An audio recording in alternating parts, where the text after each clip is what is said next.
Assalamualaikum warahmatullahi wabarakatuh. Sebelumnya perkenalkan, nama saya Rifki Andi Novia, SPMSC. Saya merupakan staf tenaga pengajar atau dosen di program studi S1 Agribisnis, jurusan Sosial Ekonomi Pertanian, Fakultas Pertanian, Universitas Jenderal Sudirman. Pada kesempatan ini, saya akan menyampaikan tentang pernyataan diri dosen dalam unjuk kerja Tridharma Perguruan Tinggi bidang pengajaran atau PDD UKT-PT sebagai persyaratan sertifikasi dosen. Beberapa mata kuliah yang pernah saya ampuh di program studi S1 Agribisnis Universitas Jenderal Sudirman, di antaranya perbankan, pengantar agribisnis, model bisnis, pemberdayaan masyarakat, sosiologi pedesaan, statistika terapan, matematika ekonomi, agrotechnopreneurship, koperasi, kewirausahaan, dasar-dasar manajemen, dan mata kuliah pokok kami yaitu komunikasi dan penyuluhan pertanian. Pada kesempatan ini, saya akan memaparkan mata kuliah pokok kami, yakni komunikasi dan penyuluhan pertanian. Mata kuliah komunikasi dan penyuluhan pertanian ini merupakan rumpun mata kuliah wajib di program studi S1 Agribisnis Universitas Jenderal Sudirman, di mana memiliki kode PNB 232209 pada kurikulum 2023. Mata kuliah ini memiliki bobot SKS sebanyak 3 SKS dengan 2 SKS teori atau 2 SKS tatap muka dan 1 SKS praktikum. Mata kuliah ini diberikan kepada mahasiswa di semester 2 dan memiliki mata kuliah prasyarat yaitu mata kuliah sosiologi pertanian. Jadi, mahasiswa tidak dapat mengambil mata kuliah ini, yakni mata kuliah komunikasi dan penyuluhan pertanian, apabila mahasiswa belum mengambil mata kuliah sosiologi pertanian. Mata kuliah ini mendukung visi program studi S1 Agribisnis Universitas Jenderal Sudirman, yakni pada tahun 2034 menjadi program studi unggul di bidang agribisnis, berorientasi pada pembangunan pertanian perdesaan yang berkearifan lokal dan berwawasan global yang diakui oleh dunia. Mata kuliah ini juga mendukung profil lulusan program studi S1 Agribisnis, yakni lulusan program studi S1 Agribisnis Universitas Jenderal Sudirman diharapkan dapat menjadi antara lain wirausaha agribisnis, manajer agribisnis, fasilitator masyarakat agribisnis, aparatur sipil negara, konsultan dan peneliti agribisnis, serta manajerial lembaga keuangan bank dan non-bank. Dalam menjelaskan mata kuliah ini, saya menggunakan pendekatan DIA atau Delivery, Interaction, and Assessment. Delivery, di dalam menjelaskan mata kuliah ini, saya akan menyampaikan bagaimana capaian mata kuliah ini, baik berupa CPL ataupun CPMK, capaian pembelajaran lulusan maupun capaian pembelajaran mata kuliah. Lalu interaction, bagaimana dalam menjelaskan mata kuliah ini proses interaksi dengan mahasiswa selama pembelajaran. Dan ini tertuang di dalam bentuk dan metode yang ada di dalam rencana pembelajaran semester atau RPS. Lalu assessment dalam penilaian ini sebagai bahan evaluasi mahasiswa, maka ada beberapa penghitungan cara penilaian untuk mengevaluasi mahasiswa yang mengambil mata kuliah ini. Adapun deskripsi singkat mata kuliah ini, yakni mata kuliah ini membahas terkait ruang lingkup komunikasi dan penyuluhan pertanian, kedudukan komunikasi dan penyuluhan pertanian dalam pembangunan pertanian, penyuluhan pertanian sebagai proses pendidikan orang dewasa, metode dan teknik penyuluhan pertanian, materi penyuluhan, proses komunikasi, adopsi dan difusi inovasi penyuluhan pertanian, organisasi dan manajemen penyuluhan pertanian, serta perkembangan paradigma penyuluhan pertanian yang ada di Indonesia. Mata kuliah ini memiliki capaian pembelajaran berupa capaian pembelajaran program studi yang dibebankan pada mata kuliah dan capaian pembelajaran mata kuliah. CPL Prodi yang dibebankan pada mata kuliah ini berupa CPL yang pertama, bertakwa menjunjung tinggi nilai kemanusiaan, memiliki rasa nasionalisme, mampu bekerja sama, taat hukum, bertanggung jawab, menginternalisasi norma, etika, dan semangat kewirausahaan, kejuangan berdasarkan nilai-nilai kejuangan Panglima Besar Jenderal Sudirman. Dan ini merupakan capaian pembelajaran lulusan berupa sikap. Lalu CPL yang kedua, menguasai teori dan konsep sosiologi pedesaan dan pemberdayaan masyarakat yang berorientasi pada pembangunan pertanian pedesaan, berkearifan lokal, dan berwawasan global. Lalu CPL yang ketiga, mampu berpikir logis, mengimplementasikan ilmu pengetahuan, menyusun hasil kajian saintifik, dan mengambil keputusan secara tepat. Lalu CPL yang keempat, mampu mendesain program pemberdayaan masyarakat untuk mengembangkan kapasitas petani dalam rangka meningkatkan kesejahteraan petani. Dan CPL yang kelima atau CPL yang terakhir, mampu memfasilitasi petani dan stakeholder dalam mendukung kebijakan di bidang pertanian. Lalu capaian pembelajaran mata kuliah komunikasi dan penyuluhan pertanian ini, yang pertama adalah mampu menjelaskan sejarah, pengertian, ruang lingkup, dan kelembagaan penyuluhan pertanian. Lalu CPMK yang kedua, mampu menjelaskan konseptualisasi, tahapan, strategi, dan teknik komunikasi di dalam penyuluhan pertanian. Lalu CPMK yang ketiga, mampu mempraktekkan penyuluhan pertanian sebagai pendidikan orang dewasa dan menjelaskan adopsi dan difusi inovasi pertanian. Lalu CPMK yang keempat, mampu menjelaskan metode, peranan penyuluhan, dan partisipasi petani di dalam penyuluhan pertanian. Dan CPMK yang kelima, mampu menjelaskan dan mempraktekkan perencanaan program dan evaluasi pertanian. Adapun deskripsi singkat mata kuliah ini, yakni membahas terkait ruang lingkup komunikasi dan penyuluhan pertanian, kedudukan komunikasi dan penyuluhan pertanian dalam pembangunan pertanian, penyuluhan pertanian sebagai proses pendidikan orang dewasa atau POD, metode dan teknik penyuluhan pertanian, materi penyuluhan, proses komunikasi, adopsi, dan difusi inovasi dalam penyuluhan pertanian, organisasi dan manajemen penyuluhan pertanian, serta perkembangan paradigma penyuluhan pertanian di Indonesia. Deskripsi singkat mata kuliah ini yakni membahas terkait ruang lingkup komunikasi dan penyuluhan pertanian, kedudukan komunikasi dan penyuluhan pertanian dalam pembangunan pertanian, penyuluhan pertanian sebagai proses pendidikan orang dewasa, metode dan teknik penyuluhan pertanian, materi penyuluhan, proses komunikasi, adopsi dan difusi inovasi dalam penyuluhan pertanian, organisasi dan manajemen penyuluhan pertanian, serta perkembangan paradigma penyuluhan pertanian di Indonesia.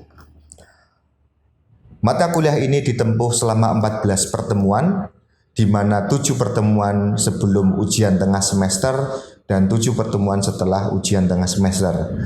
Pada pertemuan pertama atau minggu pertama, kemampuan akhir yang diharapkan dalam pembelajaran mata kuliah ini yakni mahasiswa mampu menjelaskan sejarah, pengertian, dan ruang lingkup penyuluhan pertanian. Materi yang diajarkan atau materi pembelajaran pada pertemuan ini yakni kontrak pembelajaran, sejarah penyuluhan di Indonesia, pengertian penyuluhan menurut para ahli, dan ruang lingkup penyuluhan. Metode pembelajaran di dalam pertemuan ini yakni berupa ceramah dan diskusi.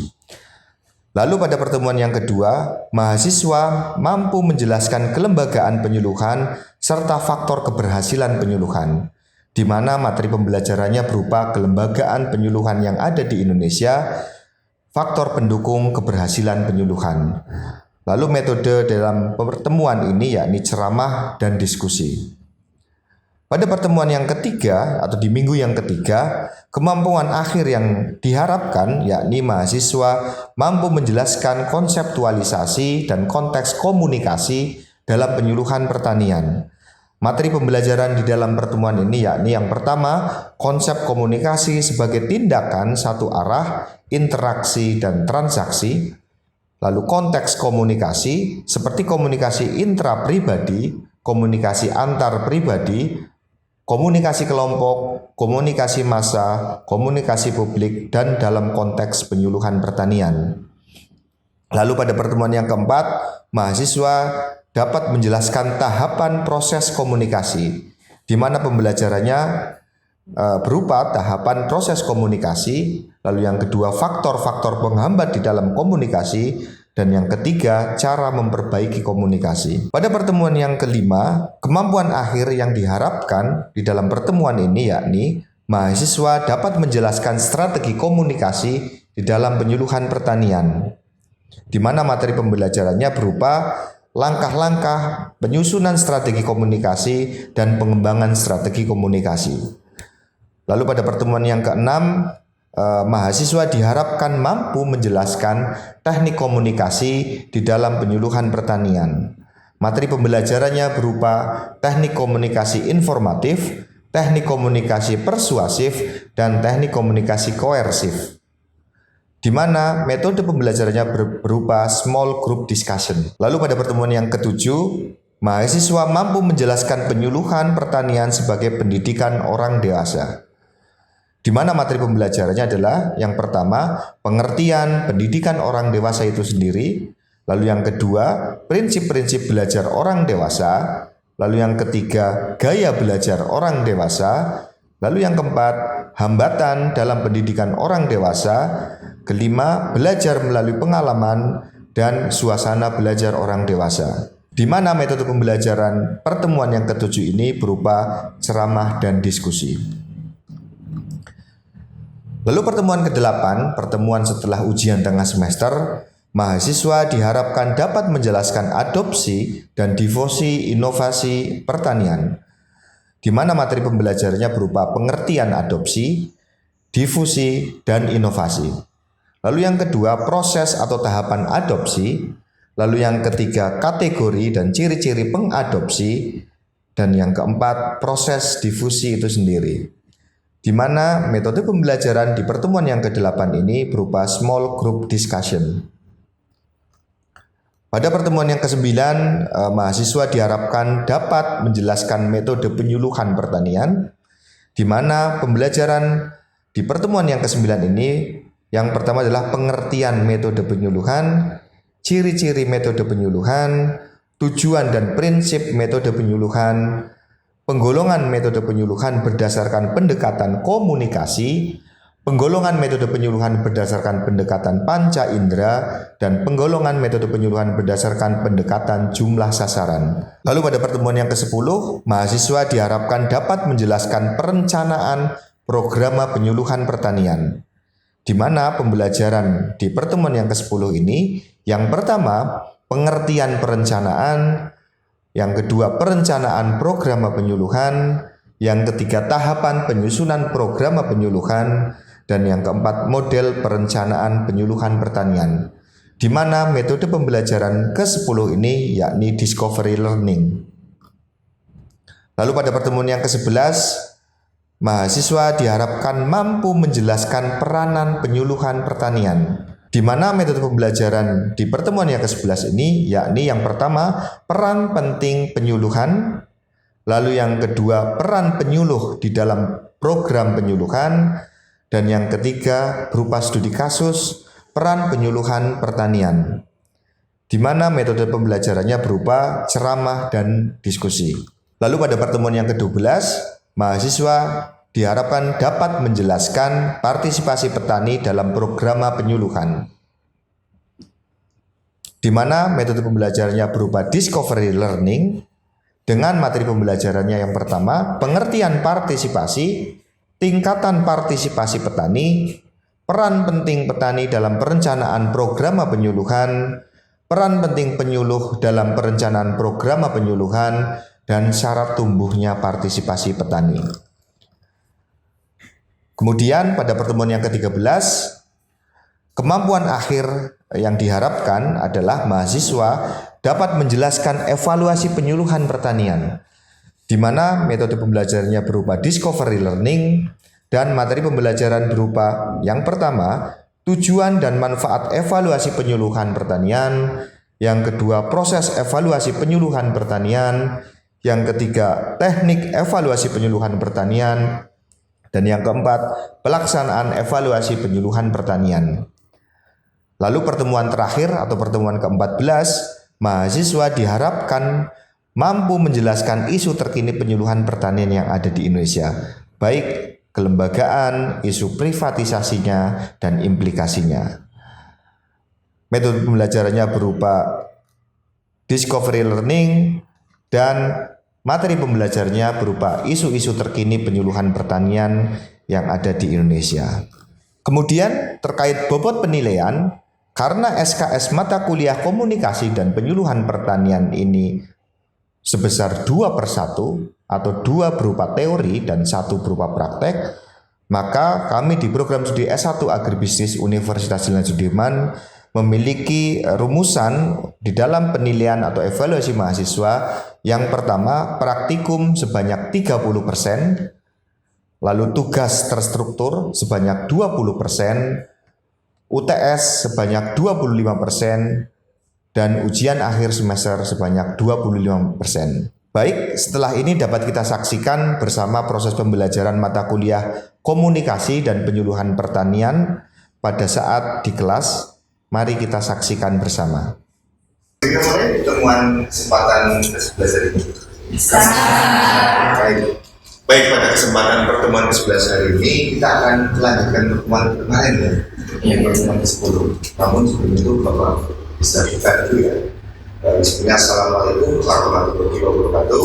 Waalaikumsalam warahmatullahi wabarakatuh. Selamat pagi, salam sejahtera untuk kita semua. Sehat ya dari semua? Sehat. Pertemuan ke-11 ini kita akan belajar bersama terkait dengan peranan penyuluh pertanian di dalam adopsi teknologi pertanian. Jadi intinya bagaimana sih peranan penyuluh pertanian? Seorang penyuluh perannya seperti apa sih di dalam adopsi teknologi pertanian?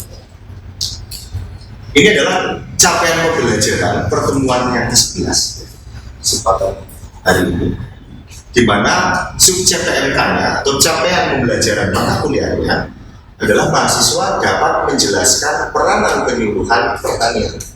Jadi minimal adik-adik bisa menjelaskan apa sih peranan penyuluhan pertanian bagi petani itu sendiri, bagi program pemerintah, dan bagi alih fungsi teknologi misalnya. Lalu materi pembelajaran pada kesempatan siang hari ini, yang pertama adalah peran penting penyuluhan. Jadi seberapa penting sih penyuluhan pertanian? Lalu yang kedua, peran penyuluh di dalam proses adopsi petani atau adopsi teknologi. Lalu yang ketiga, nanti kita ada studi kasus. Studi kasus yang beberapa tahun yang lalu saya mengadakan penelitian dengan tim dosen di program studi bisnis terkait dengan peran penyuluh pertanian. Lalu ada bentuk pertemuan ke-11 ini, bentuknya adalah kuliah dan aktivitas di kelas seperti biasa.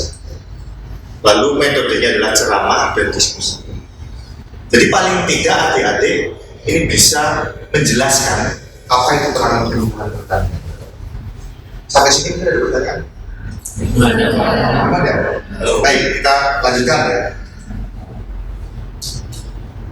Baik, kalau belum ada pertanyaan, kita pretest terlebih dahulu.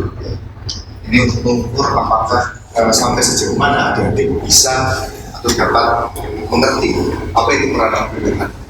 Silakan adik-adik melihat di LD masing-masing. Sudah bisa terlihat pretest pada kesempatan 11 ini ya. Ada 5 pertanyaan di situ ya yang nanti bisa adik-adik kerjakan. Yang pertanyaan pertama, apa peran penting penyuluhan terutama dalam proses adopsi teknologi petani? Silakan dipilih ya. Silakan dijawab. Sudah? Lalu pertanyaan yang kedua. Berikut merupakan peran utama penyuluhan pertanian di dalam proses adopsi suatu inovasi, kecuali ya, ada kata-kata kecuali. Pertanyaan nomor 3, yang bukan termasuk tahapan di dalam proses adopsi menurut Rogers tahun 1968. Jadi yang bukan tahapan proses adopsi menurut Rogers. Lalu pertanyaan yang keempat, di dalam proses adopsi menurut Rogers lagi ya, diawali dengan awareness petani. Apa itu awareness? Sudah? Sudah? Pertanyaan terakhir di dalam pretest, yang bukan termasuk peran seorang penyuluh, menurut adik-adik apa? Yang bukan termasuk peran seorang penyuluh pertanian. Mungkin sudah belajar ya sebelumnya untuk materi yang ke-11 ini. Ada di Ririn Nur Hidayah dapat 100 nih. Najwa Ahida, Sekar Aulia, Nailul Husna. Ini ada yang 60 nih. Muhammad Alman, mana Muhammad Alman? Ya, nanti harus lebih memperhatikan berarti ya. Terus Raihan Prawiratama ya. Oke, ini secara garis besar sudah baik ya. Nanti kita belajar lebih dalam lagi ya terkait dengan peran penyuluh pertanian di dalam proses adopsi teknologi. Peran penyuluh pertanian adalah membantu petani membentuk pendapat yang sehat dan membuat keputusan yang baik. Jadi salah satunya peran penyuluh pertanian itu membuat pendapat petani menjadi sehat. Artinya tidak ada estimasi misalkan, tidak takut dengan tantangan ke depan, lalu membuat keputusan yang baik. Jadi dalam proses usaha itu kan banyak sekali tantangan ya, banyak sekali permasalahannya, dan setiap permasalahan pasti ada sebuah, kalau ada permasalahan ada solusi. Solusi itu ada banyak biasanya. Nah, bagaimana seorang penyuluh itu membuat keputusan atau mengambil solusi yang terbaik untuk petani tersebut. Jadi mengarahkan petani untuk bisa mengambil keputusan yang terbaik, solusi yang terbaik, dengan cara berkomunikasi dan memberikan informasi yang mereka perlukan. Jadi penyuluh itu kira-kira memaksa petani atau tidak untuk mengambil langkah atau mengambil solusi terhadap permasalahannya dari pertanian? Tidak, tapi penyuluh itu memberikan berbagai alternatif solusi. Misalkan ada permasalahan terkait dengan hama penyakit, maka penyuluh akan memberikan, oh mungkin bisa Pak menggunakan ini, atau kalau tidak menggunakan ini, menggunakan ini, atau kalau tidak seperti ini, mungkin seperti ini. Jadi penyuluh itu tidak memaksa, oh Pak itu harus pakai ini, itu enggak ya. Tapi penyuluh itu memberikan berbagai macam solusi sehingga petani itu lebih pendapatan lebih sehat, terus bisa dapat mengambil keputusan yang terbaik. Lalu terkait dengan proses alih teknologi, jadi penyuluh itu juga tidak hanya memberikan arahan kepada petani untuk bagaimana mengambil keputusan terbaik, tapi tugas atau peran penyuluh itu juga memberikan atau sebagai penjembaran yang antara peneliti dengan petani. Nah ini juga salah satu tujuan penyuluhan, yaitu meningkatkan pemahaman, sikap, dan keterampilan, atau kita sering lazim kognitif, ya enggak? Terus afektif, ya.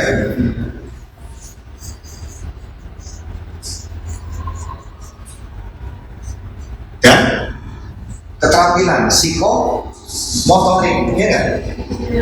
Psikomotorik.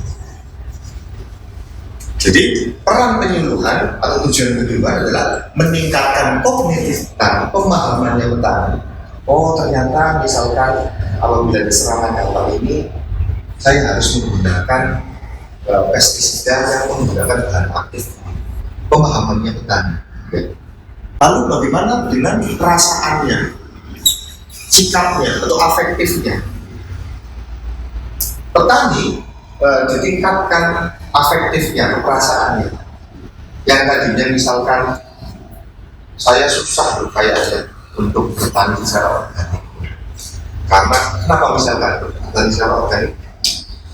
Kenapa kok banyak petani yang tidak mau bertani organik? Mahal. Pertanian organik dengan misalkan pertanian yang konvensional, Kalau konvensional yang menggunakan pupuk kimia, ya.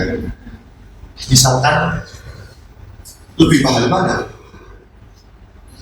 Bertani organik kan? Konvensional.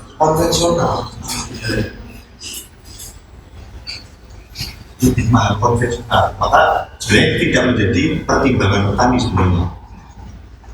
Efisien. Kalau mungkin menggunakan pupuk kimia mungkin hanya 100 kg cukup gitu ya. Tapi kalau menggunakan kotoran kambing misalkan, itu kan harus berapa ton gitu kan. Tidak efisien ya kan? Iya. Kalau konvensional lebih efisien. Terus apa lagi kira-kira? Praktis nggak bertani organik? Tidak praktis. Harus membuat inilah, harus melakukan fermentasi inilah. Nanti fermentasi nggak cukup 1 minggu, mungkin 1 bulan, 2 bulan, kan? Makanya banyak petani yang kurang menyukai pertanian karena itu tadi tidak praktis, tidak efisien. Terus harus bawa pupuk organik itu yang setiap hari misalkan.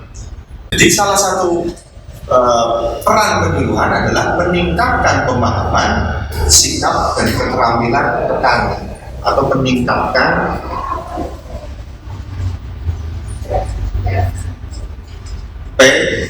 PSK. Lebih gampangnya itu pemahaman, sikap dan keterampilan. Nah setelah paham kelebihannya apa, terus setelah mau, kira-kira apa lagi yang harus kita lakukan? Keterampilan. Nah ini salah satu kegiatan penyuluhan ya yang dilakukan oleh penyuluh ya. Assalamualaikum warahmatullahi wabarakatuh. Saya Ibu Iha Fariha, Ketua Kelompok KWT. Ini Ketua Kelompok Taninya, ya. KWT, apa itu KWT? Kami di sini sedang Kelompok Wanita Tani.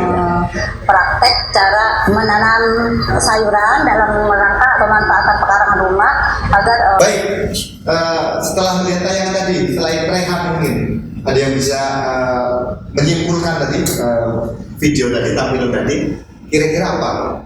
Oke, silakan.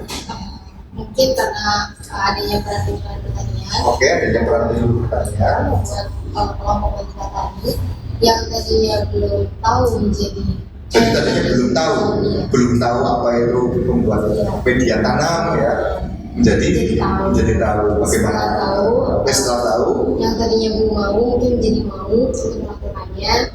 Terus mungkin yang tadinya belum mampu menjadi mampu. Sepakat dengan jawaban tadi? Sangat. Baik, kita berikan aplaus.